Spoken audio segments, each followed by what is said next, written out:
Hi everyone, welcome back to the channel. A lot of people reach out to me through emails and calls with the same questions. How do I become a business analyst without any BA experience? Where do I start? Which course or certification should I pursue? Who should I network with? So on and so forth.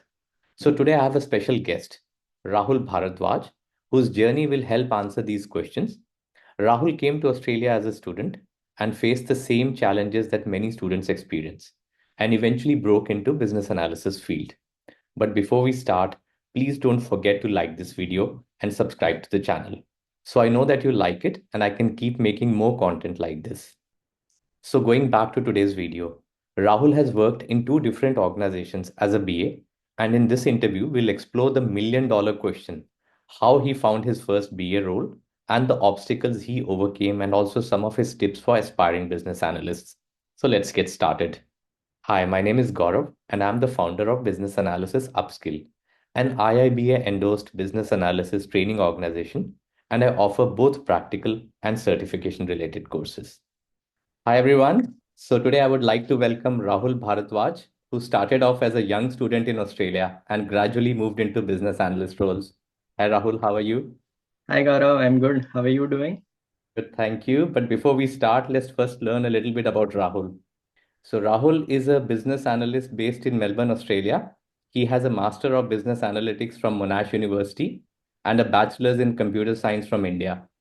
He is a former national level table tennis player from India and currently a coach in Melbourne.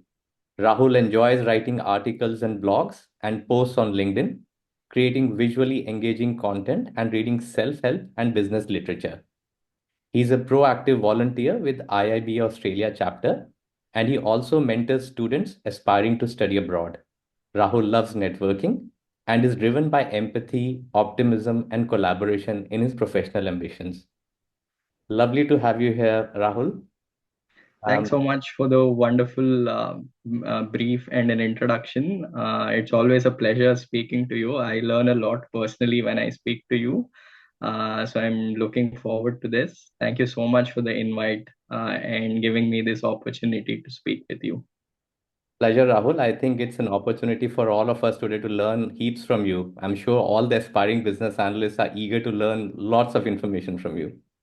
So, everyone today will be gaining some valuable insights from Rahul about what he did to land his first BA job, his overall process of blueprint that you could also follow in terms of applying for BA roles, the challenges he faced in his BA journey and how he overcame them, and several other such related aspects. So, shall we jump into it, Rahul? Yep, Wonderful. sounds good. I'm excited. Okay, firstly, please tell us about your background, Rahul. What have you studied before migrating to Australia? When did you come to Australia? And what exactly did you study here? Yep. So I did a Bachelor of Engineering in Computer Science back in India. This was from 2015 to 2019. Um, and To be very honest, I was not very sure if I wanted to go in the line of being a developer or a full stack developer. And I realized that's not where my interest exactly lies. And I was brainstorming and sort of looking into professions that I want to get into based on the personality that I have. I think this is something we all need to do before we choose what we're studying. But unfortunately, in India, we do not have a lot of knowledge around exactly what we want to do. And even we're young and we haven't figured things out. The way I started looking at any master's degree or a coursework was to actually recognize the kind of person I am, what kind of job would I enjoy doing, and sort of reverse engineer that to match a course that would lead me to that job. I think in 2019, that's what I did. I started doing courses on data analytics and business analytics in general on Udemy and just generally learning about the different options that I have. And business analytics was a booming course at that time in 2020. So I realized I have inclination towards a role that has to do with being a liaison between the business decision making and the technology itself. And it is related to the coursework that I did previously, which was in computer science as well. So it's not a huge changeover or a completely different new thing. So that's how I decided to do a Master of Business Analytics at Monash University. And I started my course in 2020, studied until 2022.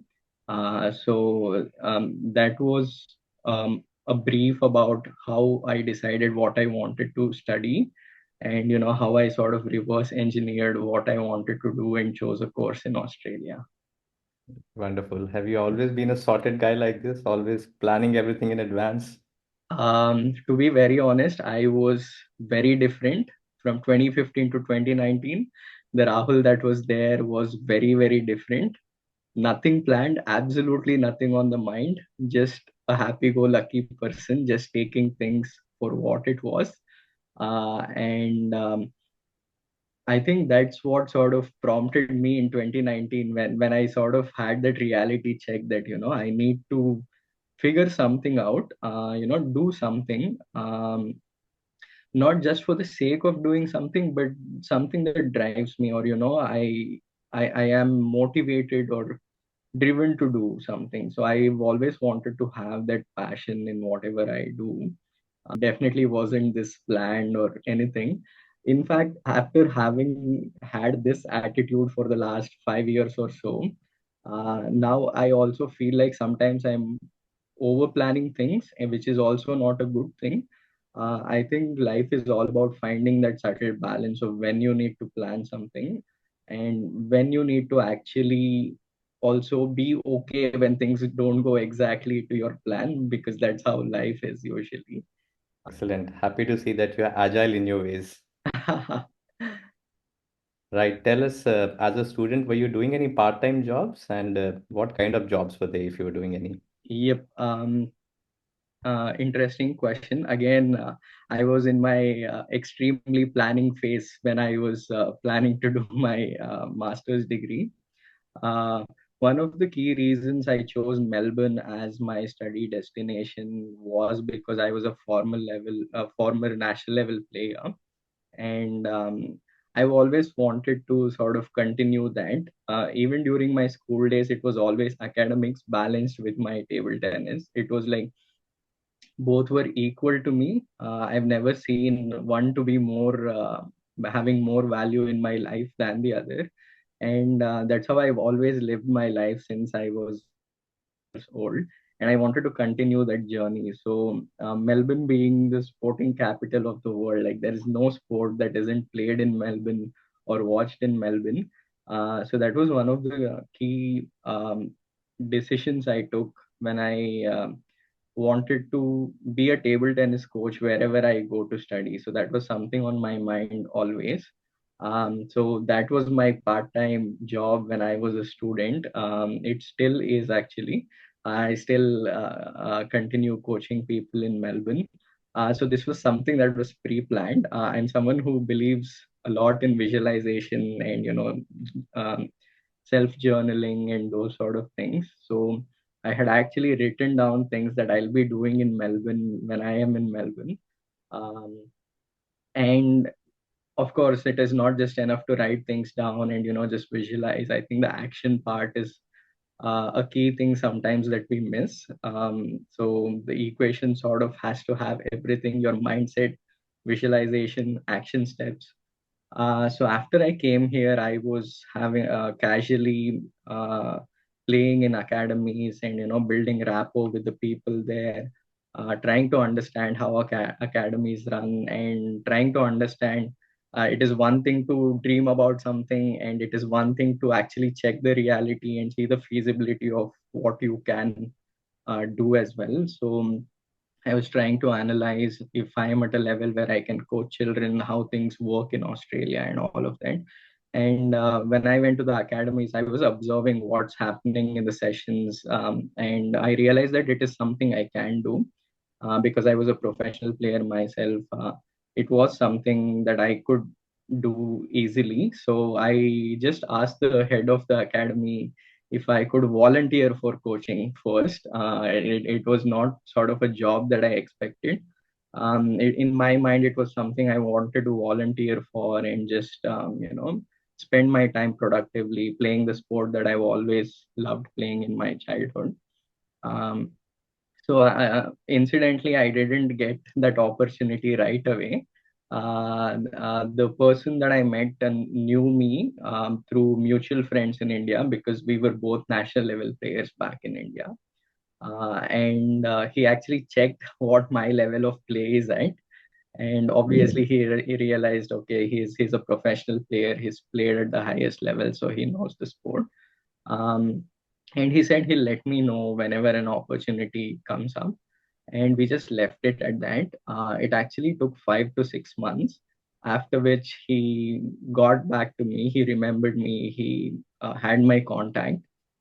So I came in Feb of 2020, and it was lockdown immediately, and things started opening up a bit in December of 2020. So that is when he gave me a call, and that is how my part-time job sort of happened in Melbourne. And once that journey started, I've been doing it for 4 years now. And once you build a community of people and the parents and the kids trust your level of coaching, it's a word of mouth process. And, it's been flourishing and going great so far. So that's been my part-time job journey in Australia. So nice to hear that, Rahul. I'm trying to draw parallels between your journey as a table tennis coach slash player Yep. and also as a business analyst. And I'm sure people are excited to understand how you moved, up the ladder from being a table tennis national level player, coach into business analysis. And you're playing both the cards well, I see. Yep. I think after my 12th standard, or the second PU as it is called back home in my region, um, actually after the 10th grade itself, after my 10th grade, I had to decide whether I want to go full time into sports or whether I have to go full time into academics. Um, the situation back in India around 2008 and 2010 was not that great, especially for a table tennis player in terms of being financially secure. So I had to choose the path of academics and, just sticking to the general route that everyone takes. But I made sure that I didn't completely lose touch of what I was playing in my childhood. I did participate in my university games. In fact, even when I came to Monash University here in Melbourne, I did play inter-university games, and we did win a gold medal as well because our team was really great in Monash University. There was another fellow member in the team who was also from India, who was also an international player actually. He was in my team, and ours was one of the better teams. So we ended up winning the tournament. So I've made sure I stay in touch with the game, while I also am pursuing something that makes me financially secure as well, because we have to take care of ourselves as well. Um, and like you mentioned, I think one of the key things that has helped me a lot in general navigate life is the things that I've learned through my sport, like perseverance and, being humble in my triumphs. And if you fail, you get another chance. That's not the end of the world. A lot of things that I've learned in sport as a child has helped me navigate life in general, and my professional life as a business analyst as well. Wonderful. I can already see where it's going. I can clearly see the role of your mindset, the way you approach your life. Yep. All of that is a big contributing factor towards you moving into business analysis. Okay. Tell us about any internships you did, Rahul. If yes, how did you get those roles? And basically, I'm interested in understanding what was the process you followed and Yep. whether Yep. those internships were they organized through your uni or did you apply by yourself? Yep, yep. Again, there are very interesting stories behind this as well. And so when I was when I just started my table tennis coaching in December of 2020, I was not getting enough number of hours, to be honest. As a coach, you get like 5, 6, 7 hours a week, which is not enough. And I was looking for a path. part-time that could be anything to do on a computer, basically. I think that is something we can start off as a small goal that we can keep while we are studying. I think any part-time role, it could be a data entry role, it could be digital marketing or web analytics, or something related to whatever you're studying, even if it is remotely related. As long as it's on a computer, I think that would still add value to your resume. And incidentally, a friend of mine from bachelor's, someone he knew was looking for a part-time digital marketing person here in Melbourne. And you never know where you get opportunities from. And I would like to point out something important here. So I wouldn't attribute, of course, there was some amount of luck, but I wouldn't entirely attribute it to luck, because I was in the constant pursuit of looking for a role. And I was actually looking for a digital marketing role because I had done a digital marketing internship in Bangalore before I came. And because I had certain skill sets that I could make use of, and have another extra part time, because we have 25 hours that we can work, and I was not utilizing the entire time that I should be using. So I was actually looking for it. I was actually networking with people, talking to people who have small digital marketing agencies around Clayton, and doing all of this work. And that's when this happened. So how I see this situation in hindsight is, I think you sort of get opportunities that you're looking for. So if you're in that zone, if you're giving out that energy that this is what I want in life, I think somehow something will happen where life makes you sort of get it. So if you're putting in the work, and if you're looking for something, things do fall into place like that. That's been my experience. So that is another part-time job I did while I was studying. So that sort of covered the 25 hours that I could work. And now I had a decent enough income where I could sustain myself without being funded by my parents anymore. And this was during the second and third semester of my studies. And in the fourth semester of my study, so another key reason why I chose business analytics, especially at Monash, is that their course has a compulsory internship in the fourth semester. So in Monash University, we have something called the work integrated learning unit, which is actually slightly different. So that is something anyone can take. So instead of studying a unit, a student can choose to work an internship. So that is slightly different. But this course specifically guaranteed an internship as a business analytics or a data analytics intern. Um, so that was another key reason why I chose Monash Uni, because I knew this experience would be the stepping stone to getting a full-time job after graduation. So this could be self-sourced. It could be through university as well. So again, you have a safety net there. If at all you can't find something, the uni will get you an internship. But I think again, my mindset here was that I wanted to go get this internship, because if I do that, it gives me confidence that I can do it for a full time later on. And the university doesn't help you directly get a job later. So I wanted to prepare myself in terms of putting myself out there, and actually getting an opportunity, self sourcing it, so that I have the confidence to do the same thing later on. So the process of how I did this was, I actually was speaking to a lot of people on LinkedIn. I used to write a lot of blog posts, post a lot on LinkedIn, and this helped me build a really good network of people, entrepreneurs, founders, those who have a startup, those who are looking for someone to work with, business analysts, data analysts, and generally built a network of such people. And I would like to point out another thing here. So I directly got in touch with one of the founders of a small startup and asked for an internship, and actually nothing happened. So I think that's what we all tend to do, and we forget to build rapport with the person. You know, try to engage them in a way where they are interested in working with us or getting us on board. So I realized this, and I took a slightly different approach where I started following the posts that the person was putting up, and I actually got in touch with the person and told them that I found a particular post really insightful, and I told them what I liked about it, and we just started speaking about it.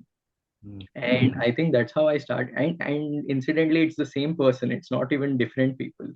So the second time I started the conversation this way and it started flowing, they themselves asked me if I wanted to sort of work with them because they're growing, and they would also be they would also find value if someone got on board as an intern.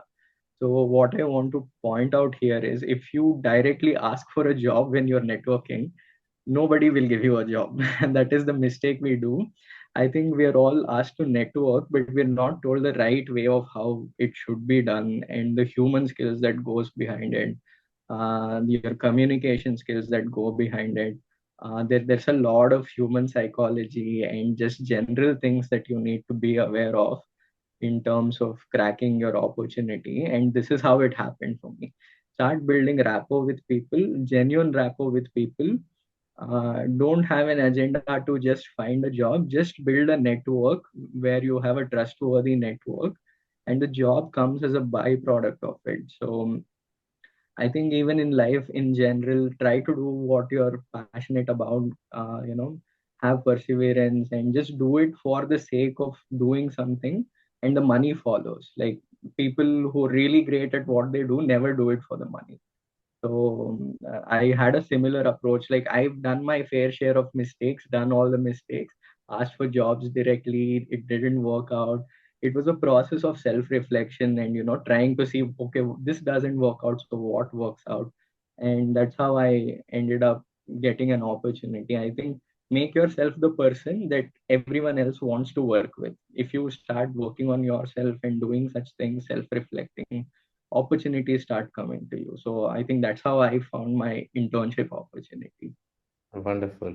Wonderful. So here's a message for all the aspiring BAs listening to this interview. You have two options now. Option one, you listen to this interview and then carry on with your daily duties. Then this video just remains to be a form of information with a little bit of entertainment.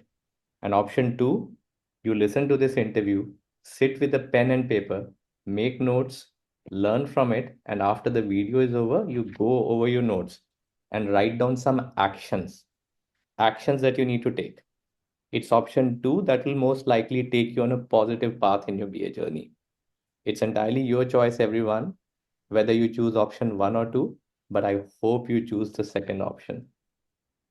So coming back to Rahul, now we've got to know about your internship. Tell us, when did you find your first proper BA job? That's the $1 million question people are asking for. Yeah. So again, incidentally, I landed my first full-time role just 2 weeks after I graduated. And it would seem like magic, or it would seem like, oh, he just got lucky. But how I see this is, I put myself in that position because I did what I did for the 2 years. So if you ask me, I didn't find my job within 2 weeks. I actually found my job in 1.5 years. So everything that I did while I was studying, every person I talked to, everything that I did proactively sort of added up to it, if that makes sense. Um, so I would like to point out some of the key things that I did that really helped me out. One was definitely landing the part-time digital marketing role and having the internship experience that I did. No matter that's the reason I mentioned any job you do on a computer is appreciated in Australia. Even if you worked 1 or 2 years in India, I don't think they value that enough. They value your 6 months of internship that you've done here in Australia a lot more. So that shows the importance of your internship or any part-time role that you do on a computer. So that's why I am specifically telling that. So that was the stepping stone to my next opportunity. And some of the proactive steps that I took was, for example, my coursework taught me how to build an R website. So basically, there was an assignment where I had to build a website with a dashboard in R programming and host it on GitHub and submit the assignment as a link to the website. And we were we were evaluated based on that link submission. So this sort of sparked an idea in my mind. I'm able to showcase all my data analysis just by sharing a link, and this is actually a very powerful thing to do. I converted this assignment of mine into a portfolio of mine that's like a digital resume of mine. And I just put out everything about me, my previous experience, my sporting experience, the book reviews I've written, the blogs I've written, the data analysis I've done for recreational purposes. That is something I did that helped me a lot. Throughout my course, I just randomly took up Kaggle data sets and just started working on the data and just started gaining insights about it. It could be anything. So I just started randomly picking up things that I like. I like football. I did a football data analysis, video game data analysis, IMDb movie rating data analysis. So anything that you actually enjoy in your life, you most certainly have a data set on Kaggle if you're a data analyst or a business analyst or someone that's working in the analytics space that works with data. I just took a data set from Kaggle and just started doing my own analysis, asking my own questions, digging and just finding insights about the data. And I made a website and a portfolio that portrayed all of this. So now on my resume, I have a link that directly takes the person who clicks on that into a whole LinkedIn sort of a page of my own. And that is a demonstrable way of showing the person that, hey, this is what I've done, this is what I'm capable of doing, instead of me writing on my resume that um, I can build a website, I can do data analysis. Here's a link, click through this, and you'll see what I have done, sort of a thing. Yeah, I think that's the credibility that people should demonstrate. Um, Correct. if you can share those links with me, your portfolio, Yep. all the digital products, the blogs and other links, I'm more than happy to put that in the video description. Then all the Yep. aspiring students can have a look, go through it and see what sort of work they can also showcase. Yep. So that was one of the key things, and my internship, my part-time digital marketing role, it sort of added up. I had things to speak about in my interview the first time I was giving an interview, and the first role I got was a blend of data analyst and business analyst role. It is quite hard to find a business analyst role that is, in its purest sense, being the liaison between business and tech. Every job in Australia requires at least 2 to 3 years of work experience to get such a role. So I would suggest someone who's in this path to get into a data analyst role, anything that has to do with Power BI, Tableau, SQL, and these sort of analytics tools, and something that's like a good mix of data analyst and business analyst responsibilities. Try to find a role like that, and that will eventually lead to that functional business analyst role that we all aspire to do later on. So once you gain 2 to 3 years of work experience, we can upskill in terms of our knowledge about the agile business analysis, or the scrum master role and these sort of things, and slowly pivot into those niche areas of being a business analyst. So in a nutshell, don't remain fixated on one particular kind of a role. You Correct. got to move around, try out a different set of Yep. options, and then stick with what works for you. Yep. Yep. Lovely. Tell us, Rahul, what's your take on the role of career coaches or professional coaches, and if you have any general career coach or a BA mentor? Yep. So this is something I think that's very important for all students, especially to know. Um, I understand that we are all not earning a lot while we're doing our part-time roles. But I think one thing I made sure was to invest in myself, and that really helped me a lot. I just asked myself this question: how much do I spend eating outside? how much do I spend just going out with friends or doing whatever I do in my free time? How many movies do I watch whenever I watch movies? And I just made a list of all of this, and then I think it changed my perspective as to the amount that I was spending, be it for career coaching or be it for any certifications that I wanted to take up, be it LinkedIn premium subscription or my GitHub hosting that I had to pay for. I think it's just perspective. All of this look like expenses, but we all have expenses that are just not so useful, and compared to those, I think these are a lot more productive to invest in. I think any money we invest in growing ourselves, in learning knowledge, and just becoming a better person. When you spend thousands and thousands of dollars for your master's degree, I think just spending a few thousand more actually doesn't hurt us the way we think.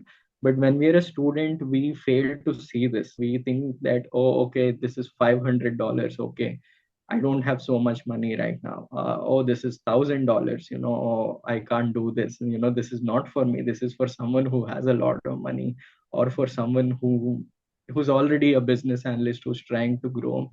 But in my experience, to get to that stage, you need to invest in all of this and upskill yourself.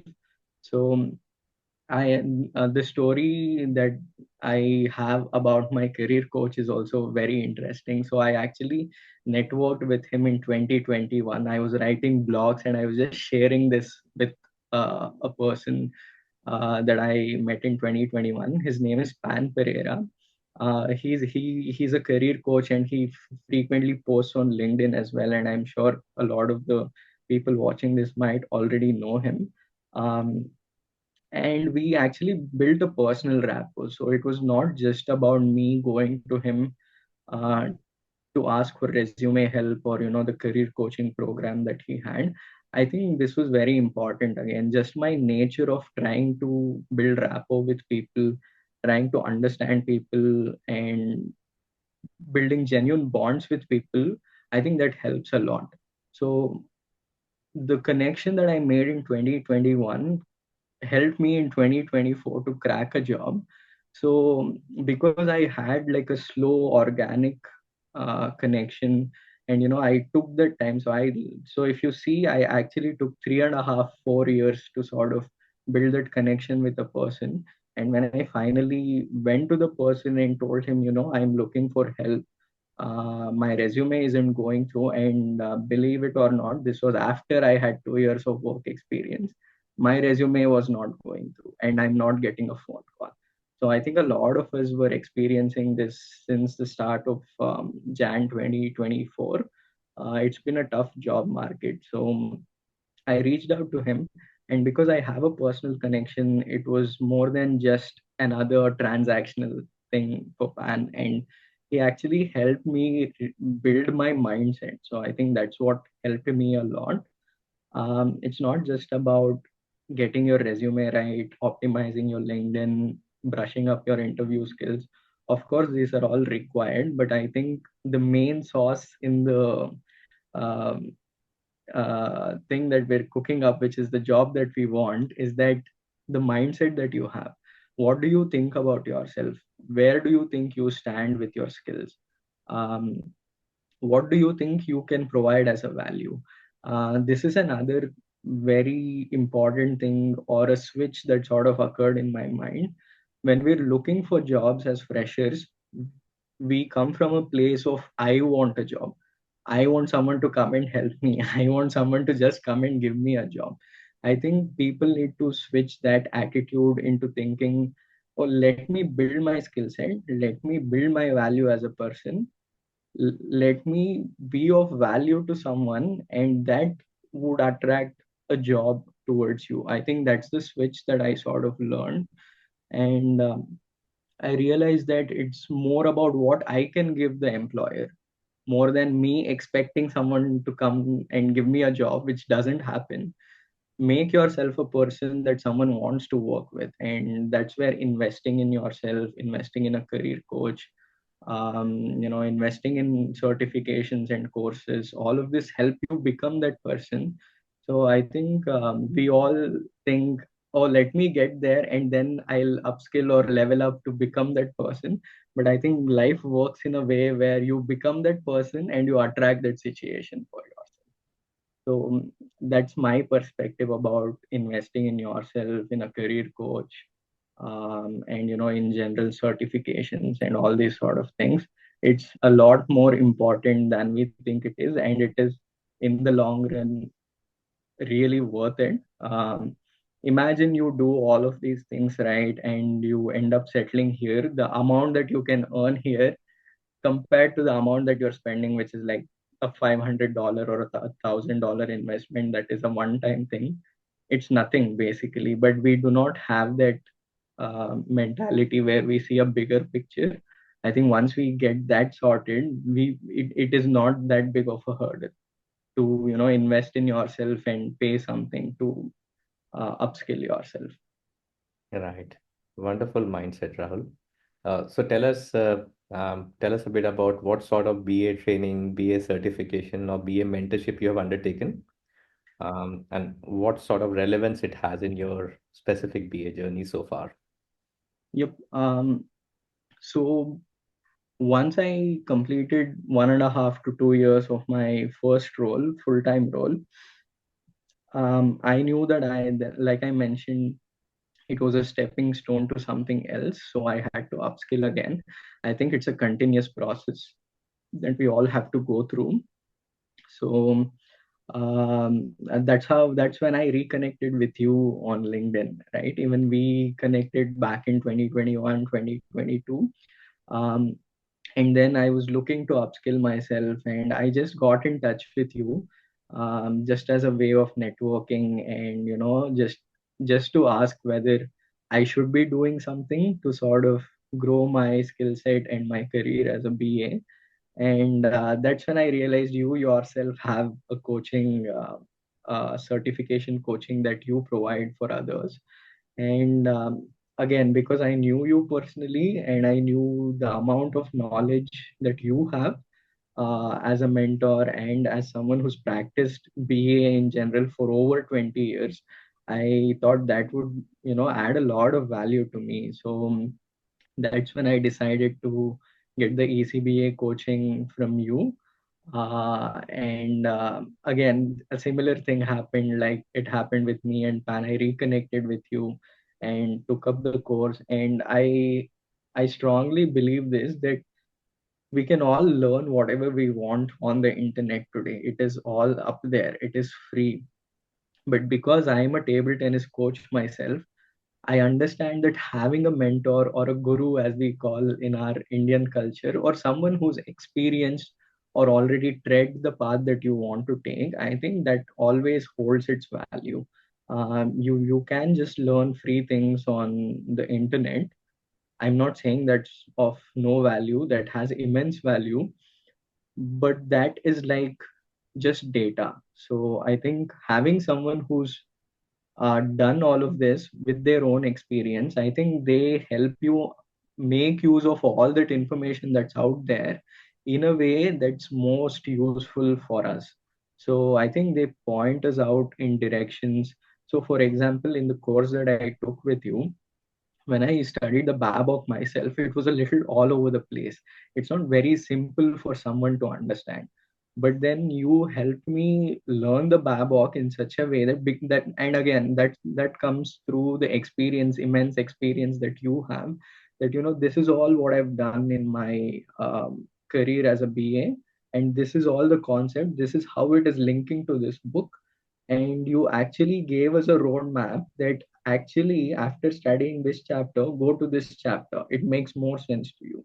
So the sequence that's given in the babok, it's not very straightforward, it's not sequential, and BA practice itself is a very iterative process. So I think we all need someone to sort of guide us through this, and help us avoid the pitfalls, help us focus on what's most important, learn the parts of it that's most important from the exam perspective, learn the parts of it that's most important from the real life aspect. I think that's what we'll miss out on if we just study it by ourselves and just get a certification. I think that's where someone who's experienced and wants to learn is necessary. And I think for me, it was a little easier again to sort of understand this, because I myself am a coach. I provide services for someone else to learn a sport, and it's very similar. This is a skill that we can all build, and it is important to go to someone who has those skills and learn from them. So because I do it for other people, I had naturally had that mindset that okay, learning from someone who's done it is very important than just just going out there and getting a certification. I could have actually done it, I could have saved money, but again, like I said, I knew the importance of it. I wanted to invest in it, and I wanted to do it in a way where it gave me the most value and not just a certification. I think that's where you helped me the most.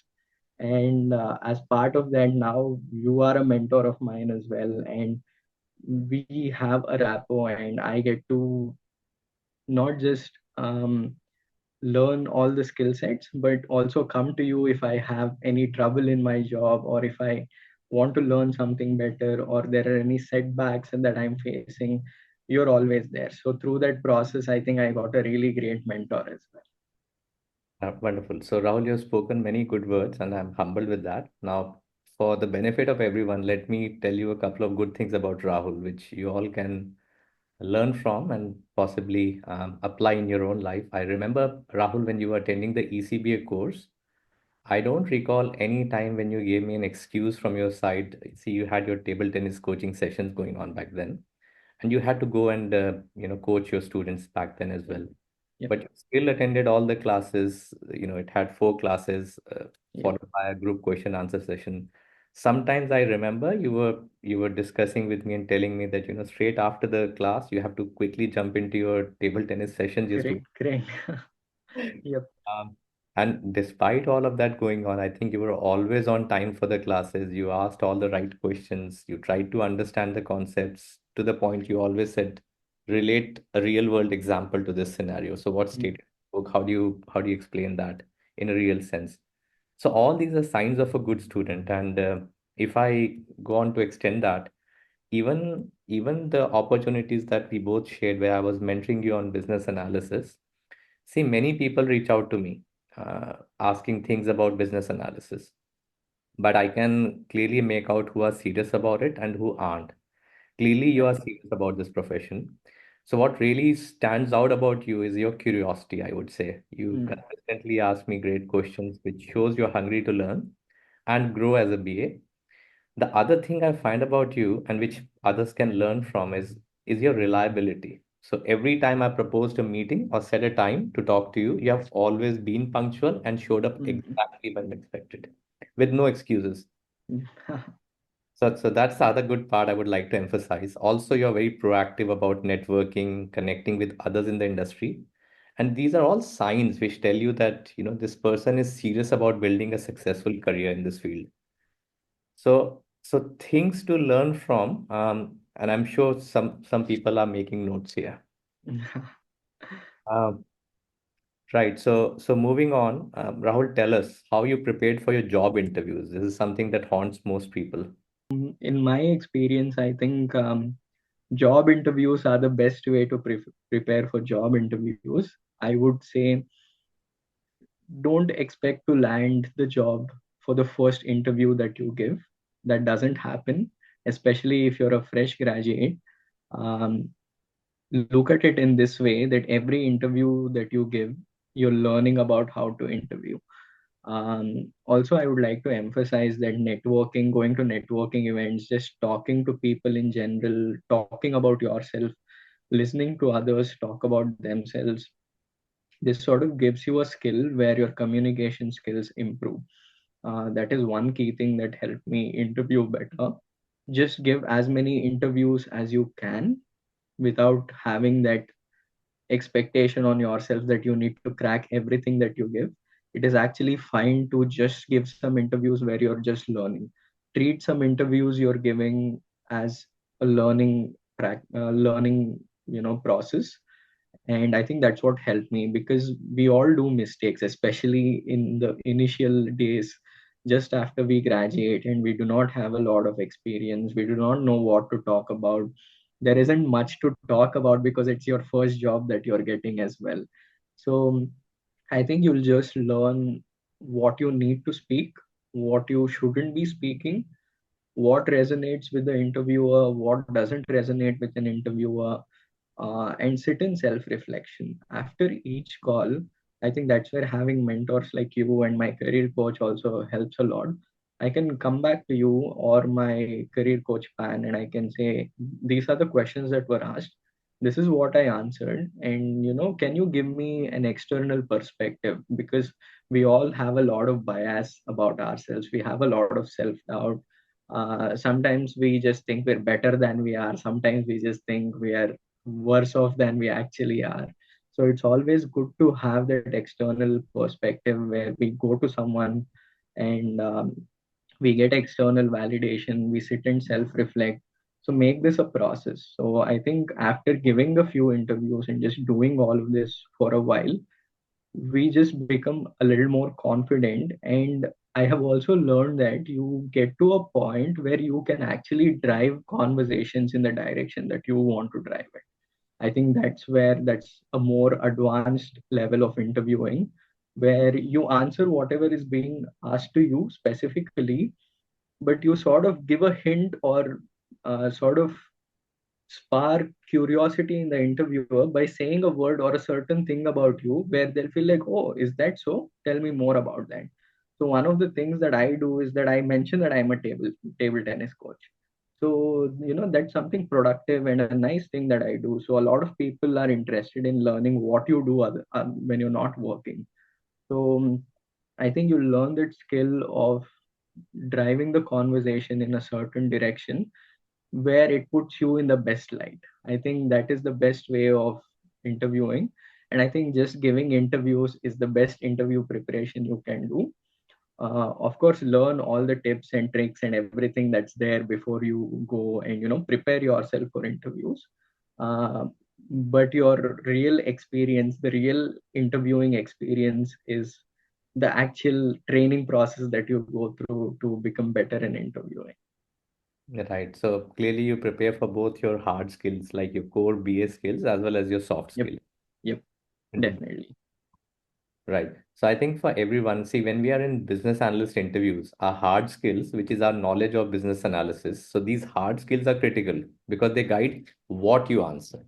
But Yep, equally important are our soft skills, which determine how we answer these questions. So one is what, the other one is how you answer them. The way we communicate, our calmness, the words we choose, how we handle situations, our approach, thinking, and all the good points that Rahul just shared. All these soft skills make a big difference in the interview. So yep, both hard and soft skills are important, and the good part is that both can be learned and developed. yep. That's the best part. Right.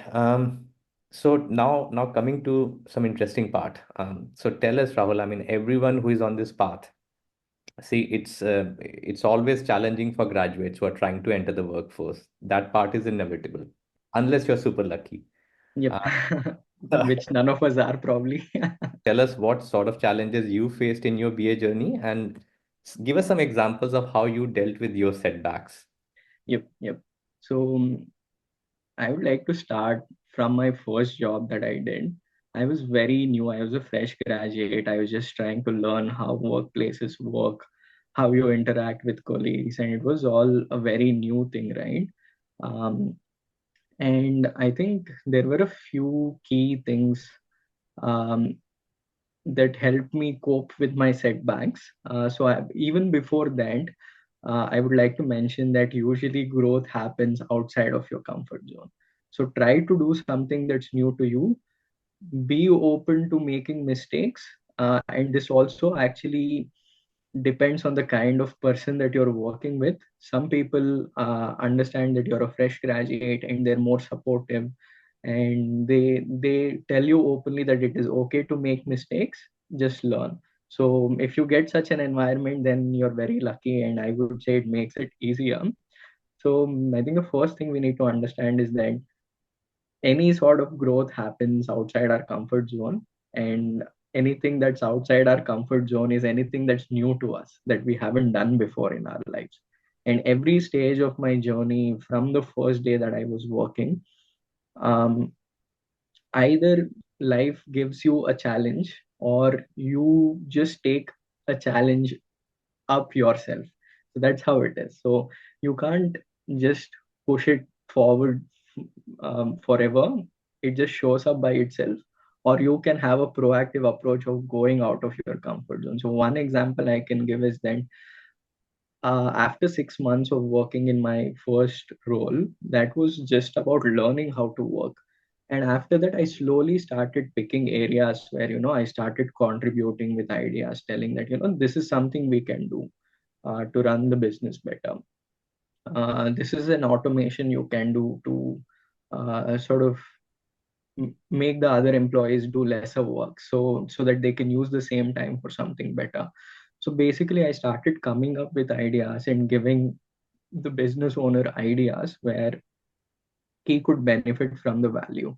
And this I was thinking from the perspective of what technology can we use, how can technology be used to make the business better. So this was me proactively going and finding challenges for myself, because this was not work that was given to me. This was something I picked up, and I still remember my boss in my previous job telling me that, you're taking this up, you're completely responsible for this. And it was told in such a way that it was actually intimidating for me. I felt like I took up something and now I don't know if I will actually accomplish it, because it was not a small project. I had to liaise with an external team from India for a technical upgrade, and I had to carry this whole thing out successfully. And this is the first time I'm doing it as a fresh graduate.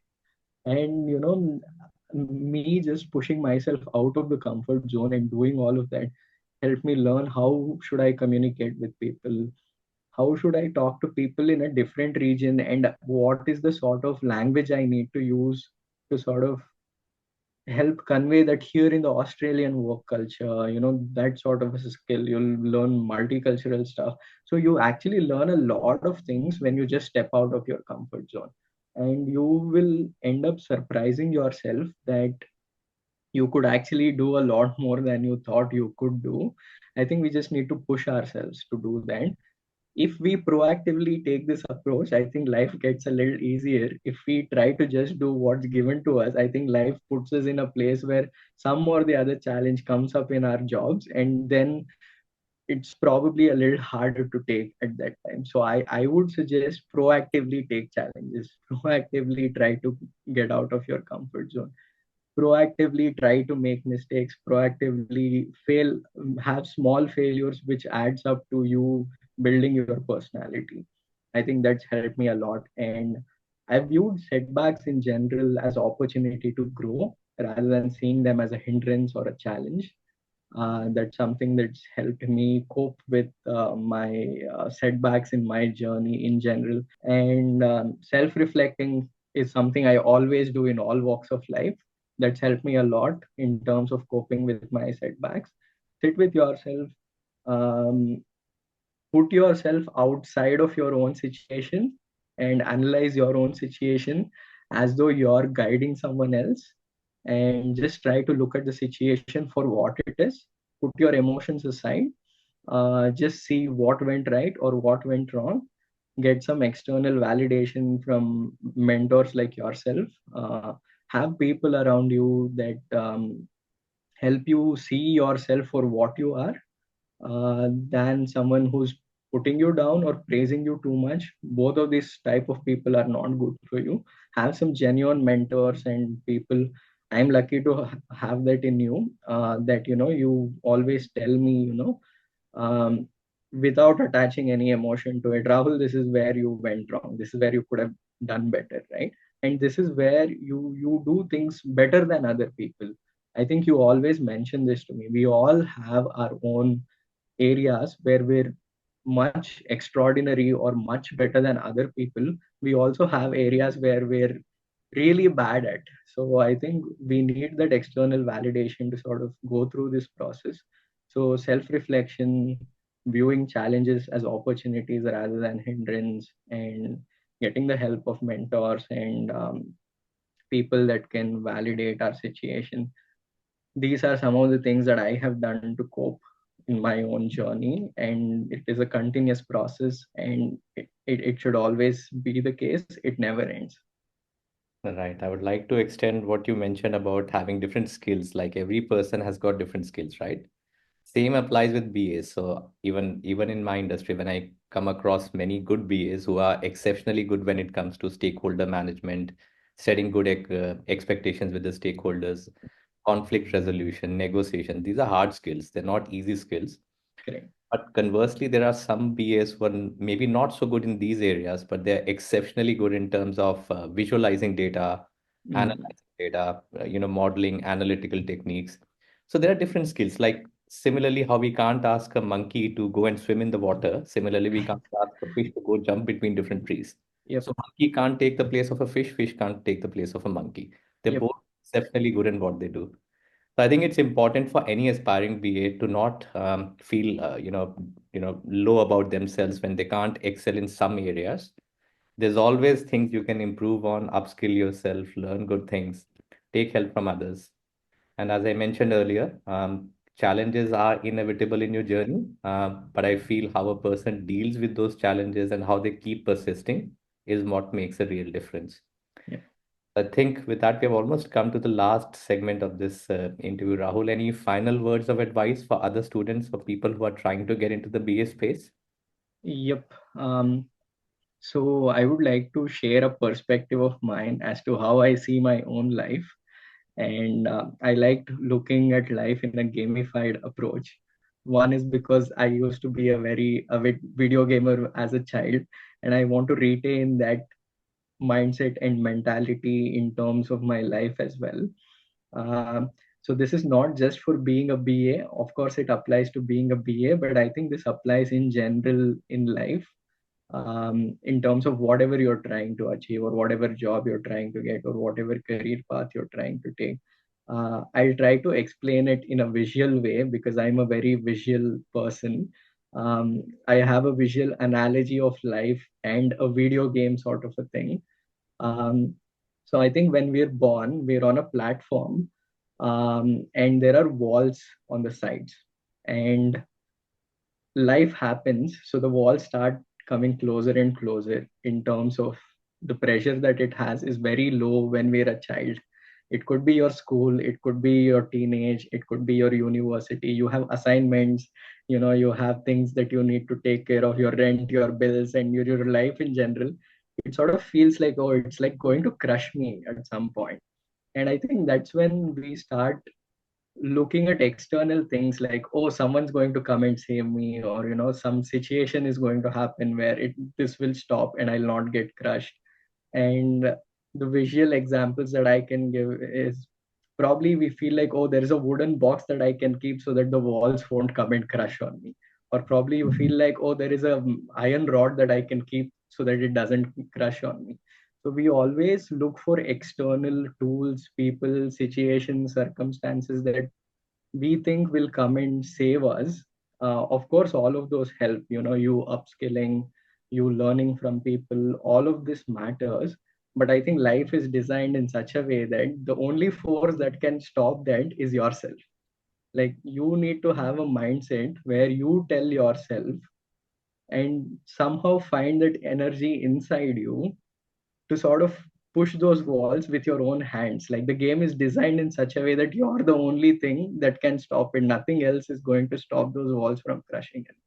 And once you finish one stage of life and you successfully push it out and you come out successful, maybe you got your degree and you're out there in the world now, the platform raises up. So your level increases. And then the walls that come in have a little more pressure.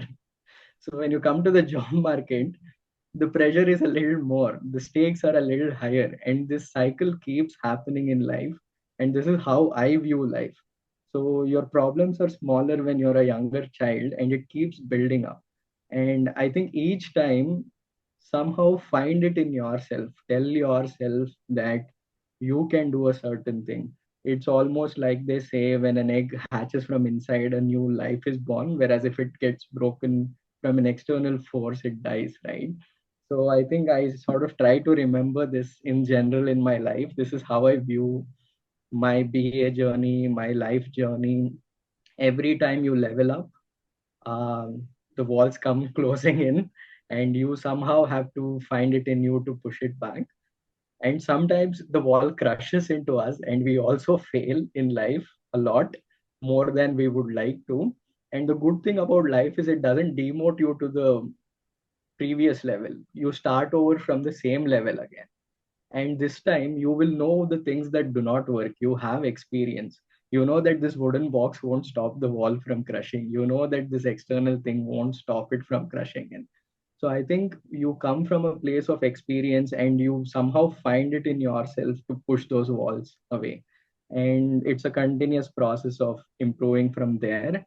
And I just wanted to give this analogy. This is how I view life in a gamified approach that helps me, build my own confidence, have better self-talk, have better thought patterns, be around positive people, um, meditate if that works for you.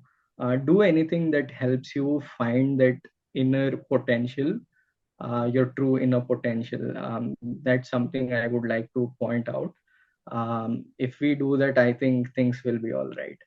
What a wonderful example you're given. Yeah, and I love your gamifying approach. It's a whole new perspective of viewing life and dealing with setbacks that we come across. Lovely. I think we can go on and on and on. There won't be an end to it. I think that's all I had for you today, Rahul. Thanks once again for making time for all this, and for sharing such invaluable insights with all of us. Um, Thank you, Rahul. It was a pleasure meeting you once again. Thanks a lot. I really thoroughly enjoyed speaking to you as always. And thank you so much for giving me this opportunity to, express my views, and, for being someone who found value in me, and who gave me this opportunity. I think another thing I just want to mention is that the reason I am always on time and I always make time is because I have this respect for people who make time for me. You actually do not have a lot to gain from me, right? But you're still doing so much for me. And I have immense respect for that. And I think that is how I live with everyone. So I think our life is time basically. It's more valuable than money. The time that we spend with other people is more valuable than anything else. So I think we should all always value each other's time, and be punctual, and just be grateful that someone's spending a part of their life, which is time, doing something with you. So I'm very grateful for that. Thanks so much for spending the time with me, and I really appreciate you giving me this opportunity. Thank you so much. Thanks, Rahul. I always admire your humility. And let me correct you on one sentence. There's always heaps that I also learn from you. Thanks once Thank again, everyone. And thanks to all the viewers for tuning in. See you again in the next video. Bye. thank you so much. Bye. Hey, thanks for watching. Please don't forget to like this video and subscribe to the channel to see more content like this. And please write BA in the comments if you are an aspiring business analyst. If you're interested in more insights, check out the other interviews I did with a senior BA practice manager, John, and a senior BA recruitment executive, Tess, where they both share valuable advice for job applicants in the BA space. The video links will be somewhere here on the screen. The links will also be in the video description. If you're looking to further enhance your skills, I offer both practical and certification related business analysis training. Thanks and wish you the very best in your business analysis journey.